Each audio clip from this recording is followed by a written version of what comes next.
हे वासुदेव, हे कृष्ण, तुमने आज तक मेरी रक्षा की है, आज फिर मैं विपदा में पड़ गई। दुर्वासा के क्रोध का सामना करना पड़ेगा हमें। इस विपत्ति से केवल तुम ही बचा सकते। मनुष्य अपने दुख से दुखी नहीं है, वे दूसरों के सुख से दुखी और दूसरों के दुख से वो दुखी। ये विडंबना है। मनुष्य को अपने अहम का वयम में विस्तार करना चाहिए। ये जितने भी ऋषिगण, इनके साथ में क्रोध जुड़ा हुआ है। ऋषि को क्रोध नहीं करना चाहिए, उसको अपने क्रोध पर विजय प्राप्त करनी चाहिए। क्रोध में आकर के श्राप दे देना ये लक्षण नहीं है श्रेष्ठ व्यक्तियों का। बुरे काम का बुरा नतीजा। इस प्रकार के जो लोग होते हैं जिन्होंने हमारे को दंडित किया था, उनकी यही दुर्गति होनी चाहिए। श्राप देने वाला धर्मात्माओं के आश्रम में पहुंच करके खुद श्राप लेने के डर से भाग गया।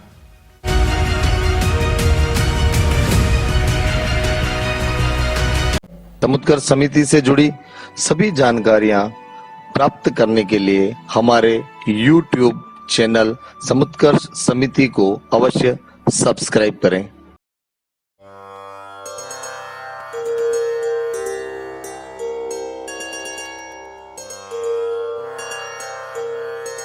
हिंदू भूमे सुरक्षार्थ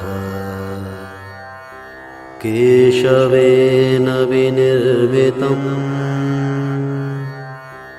यं संघपोषितं येन गुरुं तं प्रणमाम्यहम्।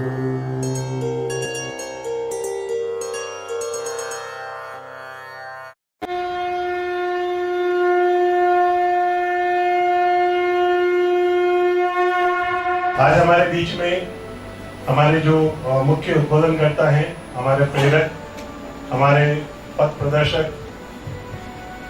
वर्ष 1986 से जो अपना जीवन राष्ट्र निर्माण और राष्ट्र सेवा के लिए समर्पित कर चुके हैं, ऐसे संघ के प्रचारक माननीय ओमजी भाई साहब, आप एक प्रखर लेखक विचारक हैं। आप द्वारा कई पुस्तकें लिखी गई हैं जिनमें मेवाड़ गौरव गाथा, जन जन के महावीर, पन्नादाय, बाबा रामदेव जैसी 25 पुस्तकों का आपने लेखन किया है और जो आज हमारे बीच में हमारे ज्ञानवर्धन के लिए आज प्रकाशित होकर हमारे बीच में है। मैं आज के इस पुनीत अवसर पर मान्यवर भाई साहब से निवेदन करूंगी कि हमें प्रबोधन प्रदान करें। आदरणीय ओमजी भाई साहब। नमस्कार। समुत्कर्ष व्याख्यान श्रृंखला यतो धर्मस् ततो जय में आप सब देवियों और सज्जनों का हार्दिक स्वागत है। मित्रों, यह एक बहुत बड़ी विडंबना है, मनोविज्ञान है और बड़ी ही विचित्र बात है। इसको ठीक ढंग से समझना चाहिए। अगर हम इसको ठीक ढंग से समझ गए तो हमारे अपने जीवन का भी कल्याण सुनिश्चित होगा। दुर्योधन को सब कुछ प्राप्त हो गया। शकुनी ने षड्यंत्र पूर्वक पांडवों की राज्य लक्ष्मी को दुर्योधन को अर्पित कर दिया। इतना सब कुछ पा लेने के बाद में भी वह व्यक्ति सुखी नहीं है। वो सुख ढूंढने का प्रयत्न कर रहा है, तो सुख उसको किसमें मिल रहा है? हस्तिनापुर में एक ब्राह्मण आए और ब्राह्मण आकर के यह कहने लगे कि पांडव द्वैत वन के अंदर बैठे हुए बड़ी कृशकाय अवस्था में, बड़ी विपन्न अवस्था में अपना जीवन जी रहे हैं। यह सुनकर उसको खुशी होती है। वो अपने मित्रों के साथ में बैठ करके योजना बनाने में लगता है कि हम जाकर के पांडवों की इस दुरावस्था को देखें और उनके सामने हम हमारा वैभव प्रदर्शन करें। द्रौपदी किस भांति वैराग्य के वेशभूषा में वहां उपस्थित होगी, उसके समक्ष हम हमारी स्त्रियों को सर्व समृद्धि से युक्त करके, आभूषणों से लाद करके वहां लेकर के चले। राजा धृतराष्ट्र अनुमति देगा क्या? धृतराष्ट्र तो भयभीत है। उनके पास जो समाचार आ रहे हैं पांडवों के कि वो विविध प्रकार की शक्तियां अर्जित कर रहे हैं और वो अंततः गत्वा कौरवों का नाश करेंगे, इसलिए वो अनुमति देंगे नहीं। तो इन लोगों ने षड्यंत्र करके बहाना किया। बहाना क्या किया? द्वैत वन के पास में कुरुओं का गौधन एकत्रित था। उस गौधन का मार्किंग, परीक्षण इत्यादि करने के लिए योजना बनाई। कितने पशु है, किस प्रकार के पशु है, किस किस तरीके के पशु है। राजा धृतराष्ट्र को शकुनी ने भ्रमित किया, अनुमति ली और यह पूरा का पूरा दल सेना सहित कर्ण, शकुनी, दुशासन, दुर्योधन और इनकी पत्नियां वैभव प्रदर्शन करने के लिए द्वैत वन की ओर प्रस्थान कर गए। द्वैत वन में युधिष्ठिर धर्मात्मा धौम्य ऋषि के साथ, अपने भाइयों के साथ एक यज्ञ कर रहे थे। दुर्योधन ने जाकर के कहा कि द्वैत वन में जो सरोवर है, उस सरोवर के चारों तरफ हमारा कैंप लगाओ। वो उनके आश्रम के निकट है, तो वहां से हम अपना वैभव प्रदर्शन कर सकते हैं। देखिए आप, यह उपक्रम क्यों है? उनको इस कुटिलता में ही आनंद आता है। दूसरों को दुखी देख करके आनंद आता है। दूसरों के दुख में उनका सुख बसा हुआ है। ये दुर्योधन की बात नहीं कर रहा हूं, मनुष्य मात्र की बात है। मनुष्य अपने दुख से दुखी नहीं है, वे दूसरों के सुख से दुखी है और दूसरों के दुख से वो दुखी है। ये विडंबना है। मनुष्य को अपने अहम का वयम में विस्तार करना चाहिए। उससे यह फायदा होगा कि अगर हम वयम की उस अनुभूति को अपने स्वयं के जीवन में भी स्थापित करेंगे तो हमें आनंद होगा। दूसरे की खुशी में हम खुश होंगे, हमें आनंद आएगा। दूसरे के दुख में हम दुखी होंगे, हमारा करुणा जनित मन, संवेदनशील मन परोपकार में, दूसरे की सेवा में, दूसरे के परमार्थ में लगेगा। यही धर्म है। इसका आचरण मनुष्य को करना चाहिए। वो अधर्म है जो दुर्योधन कर रहा है। जो अधर्म करता है उसको उसका दंड भोगना पड़ता है। हुआ क्या आगे? जैसे वहां गए, देखा वहां गंधर्वों का कैंप पहले से ही लगा हुआ था।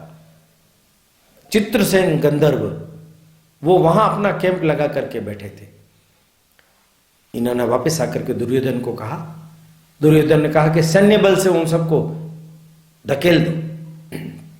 गए वहां, सेना का उपयोग किया, गंधर्वों को मारा। चित्रसेन को मालूम पड़ा तो वो अपनी सेना के साथ में आया और कुरु सेना का नाश कर दिया। दुर्योधन क्रोधित हुआ, कर्ण को आदेश दिया। कर्ण अग्रणी भूमिका में आया। कर्ण, विकर्ण, दुशासन, शकुनी, ये सब लोग सैन्य बल लेकर के चल पड़े घनघोर युद्ध हुआ। दुर्गति देखिए आप, उस युद्ध में कर्ण जैसा महारथी भी अपने रथ को गंवा बैठा, विकर्ण के रथ का सहारा लेकर के भाग छूटा। दुर्योधन ने अकेले पीछे मोर्चाबंदी की, सब लोग भाग चुके, पिट चुके, लुट चुके।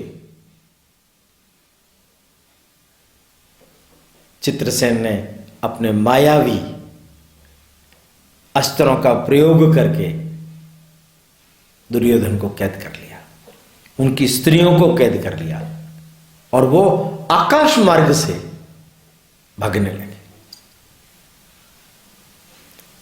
कुरुसेना में खलबली मच गई। इस भयंकर हार के कारण से डर बैठ गया।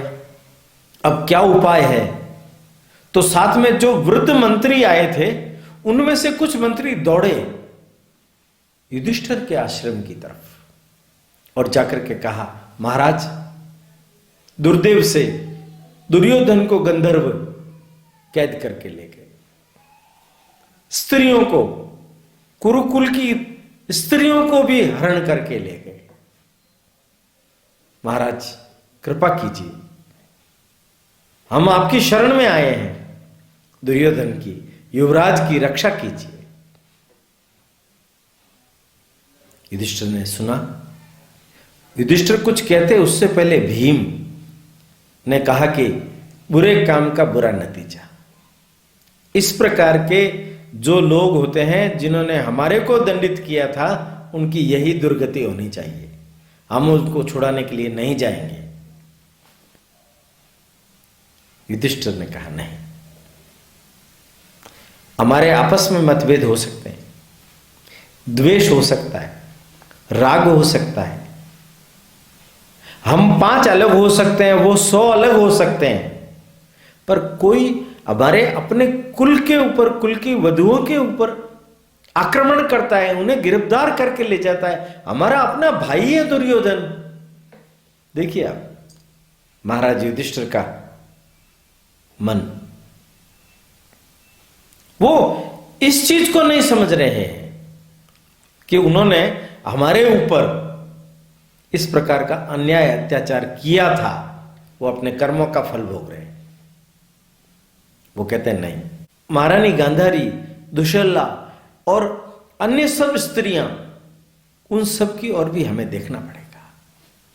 वो हमारी बहन है, ये हमारी मां है, इनके पुत्र हैं, इन पर विपत्ति आई है।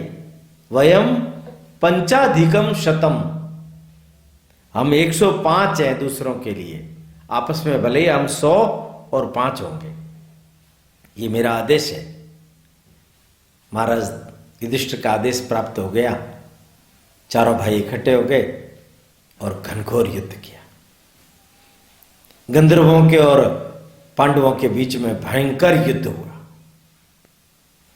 अर्जुन के दिव्यास्त्रों के माध्यम से चित्रसेन के मायास्त्र पस्त हो गए। वो भागने की कोशिश करने लगे। अर्जुन ने बाणों से दीवारें खड़ी कर दी उनके समक्ष, वो आगे नहीं जा सके। चित्रसेन को लगा अगर यह स्थिति रही तो हम बच नहीं पाएंगे, तो प्रकट रूप में आया। अर्जुन उनका मित्र था। अर्जुन को उन्होंने गायन और सब सिखाया था, नृत्य, शिष्य भी था। दोनों मिले।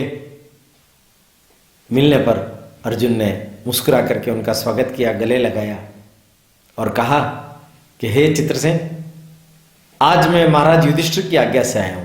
तुम मेरे भाई का और उनकी पुत्र, उनकी वधुओं का हरण करके ले जा रहे थे, पुत्रों का हरण करके ले जा रहे थे, उन सबको छोड़ दो। उन्होंने कहा कि तुम्हें मालूम नहीं, ये तुम लोगों को नीचा दिखाने के लिए, तुम लोगों के समक्ष अपने वैभव का प्रदर्शन करने के लिए, तुम लोगों की दुरावस्था को देखने के लिए आया था। इसका दंड इसको मिलना चाहिए। मैं इसे महाराज इंद्र के पास ले जाऊंगा, वहां इसे दंड मिलेगा। उनका नहीं, इसे छोड़ दीजिए, चलो महाराज युधिष्ठिर के पास। युधिष्ठिर के पास गए। युधिष्ठिर ने चित्रसेन का स्वागत किया और कहा कि ये मेरा भाई है, इन्हें छोड़ दो। चित्रसेन ने उसको दुत्कारा। देखा तूने, जिन धर्मात्मा लोगों के लिए तुम पाप कपट कर रहे थे, इनके साथ तुमने कितना छल किया है, और ये देखो तुम्हें छुड़ा करके तुम्हारे ऊपर उपकार कर रहे हैं।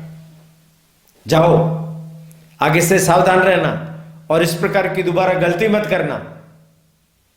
और दुर्योधन को छोड़ दिया, उसके महिलाओं को, वगैरह को, सबको छोड़ दिया। उस जब लौट करके आए तो कर्ण इत्यादि ने उनका स्वागत किया, और गर्व के साथ में कर्ण कहने लगा कि यह तो बहुत ही अच्छा हुआ दुर्योधन, तूने गंधर्वों को परास्त कर दिया। दुर्योधन मुस्कुराया, उसने कहा नहीं, मैंने गंधर्वों को परास्त नहीं किया, वो तो मेरा भी हरण करके ले गए थे। वो तो पांडवों को मालूम पड़ गया, अर्जुन और भीम ने आकर के हमें छुड़ाया, और धर्मात्मा युधिष्ठिर के आज्ञा से चित्रसेन ने मुझे मुक्त कर दिया। मैं उन लोगों का ऋणी हो गया, मेरे प्राण उन लोगों के ऋणी हो गए, अब मैं जीना नहीं चाहता। दुशासन, तुम जाओ, तुम राज्य करना, और मैं प्रायोपशन करके अपने प्राण तज दूंगा। शकुनी ने समझाने की प्रयत्न किया, कर्ण ने समझाने का प्रयत्न किया। कर्ण ने तो यहां तक कहा कि वो तुम्हारी प्रजा है, उनका कर्तव्य है कि राजा का रक्षण, पोषण, कल्याण करना चाहिए। उन्होंने तुम्हारे ऊपर कोई उपकार नहीं किया है, उन्होंने अपने कर्तव्य का पालन किया है। दुर्योधन ने कहा कि मैं सब समझता हूं, मैं अब अपने प्रण से डिगने वाला नहीं हूं। और वो अड़ गया, बैठ गया वहीं। सभी लोग बैठ गए। दानवों को मालूम पड़ा वो तो उनका प्रतिनिधि है, अधर्म का प्रतीक है, वो अगर अपने प्राणों को तज देगा तो धर्म के खिलाफ हमारी लड़ाई खत्म हो जाएगी। उन्होंने यज्ञ किया, एक कृत्या नाम की राक्षसी को पैदा किया, उसको कहा तुम दुर्योधन का हरण करके लाओ। हरण करके लाए, दुर्योधन को समझाया, दुर्योधन मान गया, वापस भेजा। वापस हस्तिनापुर जाने पर धृतराष्ट्र ने भी उनको फटकार लगाई। माने आप देखिए कि इतना सब कुछ कर देने के बाद में भी आदमी पापाचरण से, कपटाचरण से बाज नहीं आता। और देखिए उनके हस्तिनापुर के अंदर दुर्वासा 10,000 शिष्यों के साथ में आए। हस्तिनापुर के सब लोगों ने बड़ी खुशी मनाई। सब जानते थे दुर्वासा महाक्रोधी। ये एक बड़ी विचित्र बात देखने को मिलती है। ये जितने भी ऋषिगण हैं, इनके साथ में क्रोध जुड़ा हुआ है, जबकि ब्राह्मण को क्रोध नहीं करना चाहिए, ऋषि को क्रोध नहीं करना चाहिए, उसको अपने क्रोध पर विजय प्राप्त करनी चाहिए। क्रोध में आकर के श्राप दे देना, क्रोध में आकर के कुछ का कुछ कर देना, ये लक्षण नहीं है श्रेष्ठ व्यक्तियों के। पर ऐसा ध्यान में आता है। दुर्वासा के बारे में तो प्रसिद्ध ही है। दुर्योधन ने पूरी ताकत लगा दी अपनी मंडली के साथ मिलकर के। जब तक दुर्वासा ऋषि वहां रहे, उनकी भरपूर सेवा की। एक पल भी ऐसा नहीं आने दिया कि जिसके कारण से वो क्रोधित हो। दुर्वासा प्रसन्न हो गए और प्रसन्न होकर के कहा कि दुर्योधन, मैं तुम्हारी सेवा से प्रसन्न हूं, मांगो तुम क्या मांगना चाहते हो। देखिए आप, जब कुबुद्धि मन के ऊपर अपना आश्रय ले लेती है तो कैसा मन हो जाता है। वो कहने लगा, महाराज यदि आप हमारे ऊपर प्रसन्न हैं तो मेरी एक विनती स्वीकार कीजिए। उनका हाँ हाँ जरूर, कहो क्या कहते हो तुम। मेरे भाई धर्मात्मा युधिष्ठिर वन में विराजित है, आप उनके जैसे श्रेष्ठ महात्माओं का भी आतिथ्य ग्रहण कीजिए। कहा जरूर, युधिष्ठिर का तो नाम बहुत है, वो तो चक्रवर्ती सम्राट रहा हुआ है, मैं जरूर उसके आश्रम में जाऊंगा। उनका महाराज एक छोटा सा निवेदन और है, आप तब जाना जब सबसे अंत में द्रौपदी सब लोगों को भोजन करा के स्वयं भोजन कर ले, उसके बाद आप उनका आतिथ्य स्वीकार करना। निश्चिंत रहो दुर्योधन, मैं तुम्हारी इच्छा को पूर्ण करूंगा। और दुर्वासा जा टपके। इधर ये मंडली खुश। अब आएगा मजा, क्योंकि उनके पास तो संसाधन ही नहीं है। वो क्या खिलाएंगे 10,000 शिष्यों को? और क्रोधित हो जाएंगे दुर्वासा और उन्हें शापित कर देंगे। आगे होने वाली घटना का काल्पनिक चित्रण अपने मन में करके खुश हो रहे थे वो सब। पहुंच गए दुर्वासा, स्वागत किया युधिष्ठिर ने। महाराज पधारिए, हमारे आश्रम में स्वागत है आपका, हमें अतिथि सत्कार का आपने मौका दिया, आज्ञा कीजिए हम भोजन करेंगे। युधिष्ठिर, पास में ही देव नदी है, आप वहां स्नान करके सब मंडली वापस पधारिए, हम तब तक व्यवस्था करके रखते हैं। अब हालत खराब सबकी। द्रौपदी को पूछा तो द्रौपदी ने कहा कि वो जो अक्षय पात्र है वो मेरे भोजन करने के बाद नहीं देता, शाम के समय ही अब मिलेगा, अब भोजन नहीं है, क्या करेंगे अब? खलबली मच गई पांडवों में। द्रौपदी ने अपने आराध्य, अपने सखा, अपने प्रिय मित्र श्री कृष्ण को याद किया। हे वासुदेव, हे कृष्ण, तुमने आज तक मेरी रक्षा की है, आज फिर मैं विपदा में पड़ गई हूं। दुर्वासा के क्रोध का सामना करना पड़ेगा हमें। इस विपत्ति से केवल तुम ही बचा सकते हो। उन्होंने जो प्रार्थना की, और कहते हैं कि भगवान श्री कृष्ण पहुंच गए, और जैसे ही पहुंचे और पहुंचते उन्होंने भी भोजन की ही फरमाइश की।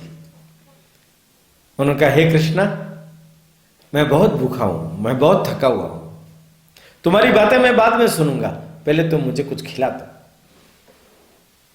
उन्होंने कहा कि मैं कैसे खिलाऊं तुम्हें, मेरे पास कुछ है ही नहीं, अक्षय पात्र खाली हो चुका है, मेरे भोजन करने के बाद उसमें भोजन नहीं बचता है, वो भोजन देता भी नहीं है, मेरे पास खाने के लिए अन्य कोई चीज ही नहीं है, मैं तुम्हें क्या खिलाऊं? बड़ी मुश्किल हो गई।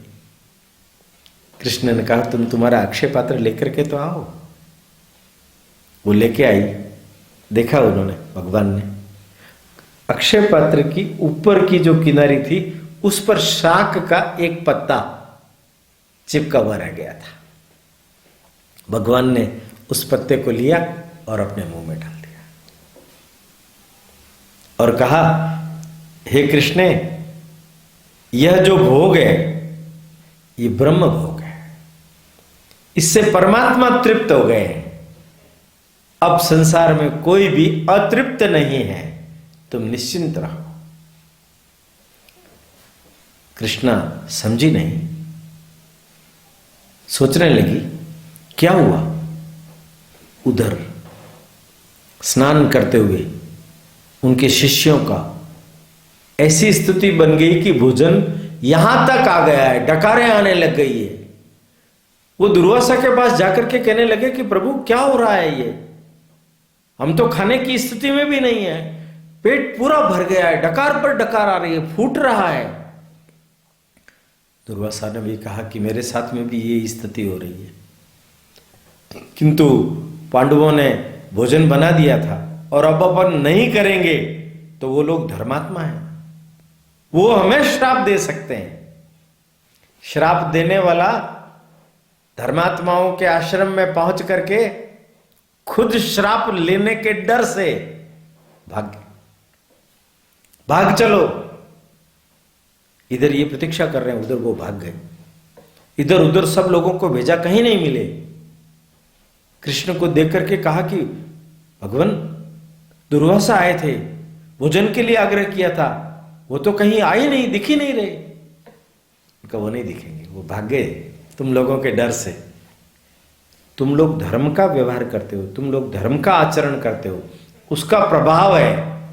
कपट किया था, दुर्योधन ने कपट पूर्वक भेजा दुर्वासा को, वो दुर्वासा खुद तुम्हारे धर्माचरण से प्रभावित होकर के भाग गया, डर करके भाग गया। देखिए, अगर हम धर्म का आचरण करेंगे तो हमारे जीवन में ऊंचा नीचा सब देखना तो पड़ेगा, पर अंततोगत्वा हमें तृप्ति होगी, संतोष होगा, सुख मिलेगा, शकुन मिलेगा। और देखिए तीसरी कहानी, दुश्शहला, ये दुर्योधन की बहन, एक ही बहन थी 100 भाइयों के बीच में। उसका विवाह सिंधु नरेश जयद्रथ के साथ में हुआ। यह जयद्रथ अपने सौवीर प्रदेश के 12 राजाओं के साथ में उस वन के बीच में से गुजर रहा था। उसको मालूम पड़ा कि पांडव यहां रह रहे हैं। वो उनके आश्रम की तरफ गया, देखा द्रौपदी अकेली है। वो द्रौपदी पर मोहित हो चुका था, उसका कामोद्वेग जागृत हो चुका था, उसकी मति मारी गई थी। उसने द्रौपदी के समक्ष प्रस्ताव रखा कि तुम मेरा वरण कर लो। कहां इन कंगले पांडवों के साथ में तुम जा रही हो? तुम्हें सौवीर सिंधु प्रदेश की महारानी बना दूंगा। द्रौपदी कुपित होकर के धिक्कारने लगी। शर्म नहीं आती आपको? आप अगर मेरी ननंद दुश्शला के पति नहीं होते तो मैं अभी इसी जगह आपका मन मर्दन कर देती। वो तो कुटिलता से हंसने लगा। मैं बलपूर्वक तुम्हें लेकर के जाऊंगा, मुझे कोई नहीं रोक सकता।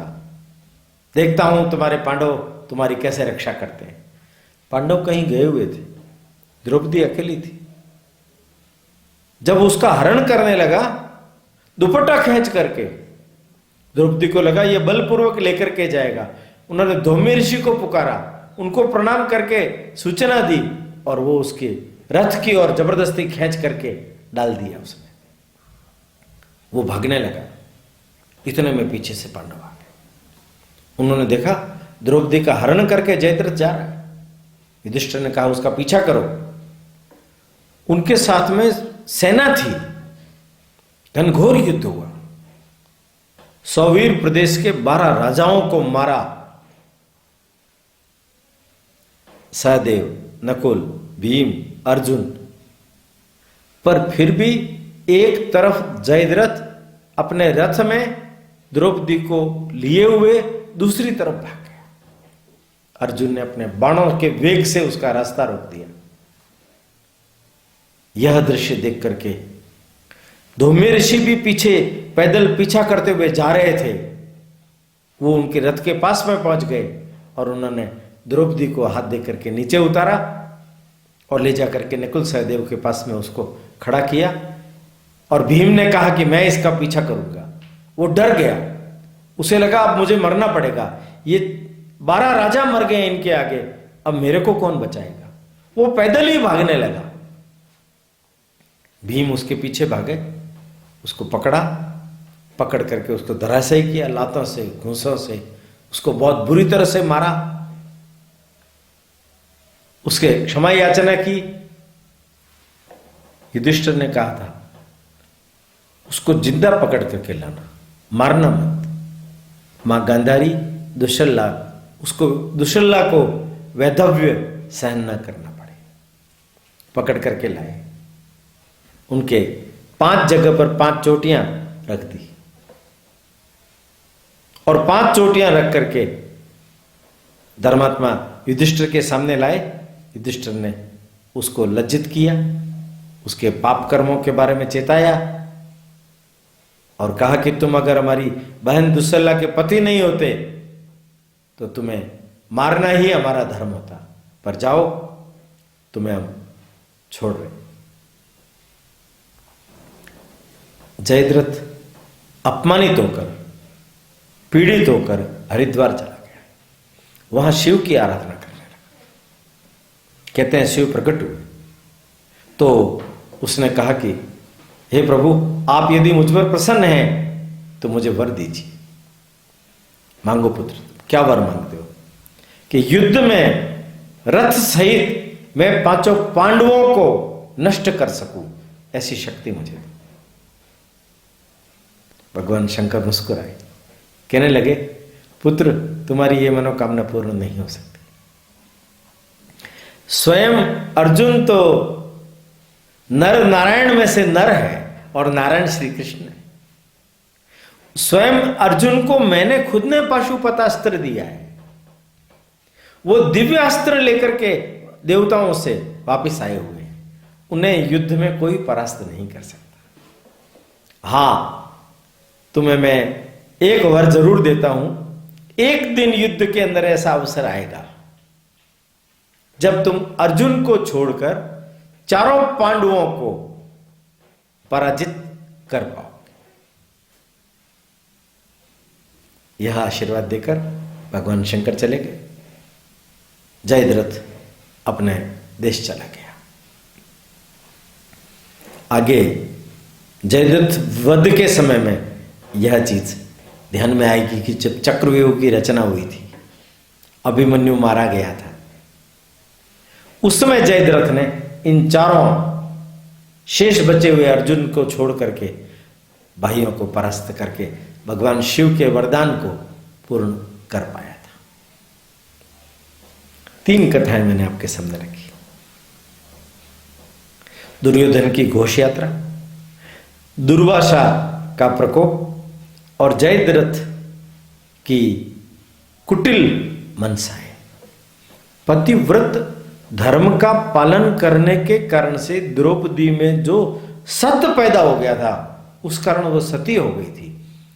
कुपित और क्रोधित होकर के उसने जो अभिशाप जयद्रथ को दिया, उस अभिशाप ने जयद्रथ को नष्ट कर दिया। द्वैत वन में पांडवों की अज्ञातवास का अंतिम समय चल रहा है। इस समय में वह यह योजना बना रहे हैं आगे आने वाले समय में हमें कैसे अज्ञातवास व्यतीत करना है। आगे और भी कथाएं शेष हैं जो पांडवों का मनोबल ऊंचा करेगी और हम सब लोगों को भी सीख देगी कि हमें भी हमारे जीवन में किस तरीके का व्यवहार करना चाहिए। आज बस इतना ही। अगले एपिसोड में हम फिर नए प्रसंगों के साथ में भेंट करेंगे। तब तक के लिए विराम, विश्राम। समुत्कर्ष समिति से जुड़ी सभी जानकारियां प्राप्त करने के लिए हमारे YouTube चैनल समुत्कर्ष समिति को अवश्य सब्सक्राइब करें। आप सभी का समुत्कर्ष समिति के प्रति यही स्नेह और आत्मीय भाव बना रहे। धन्यवाद।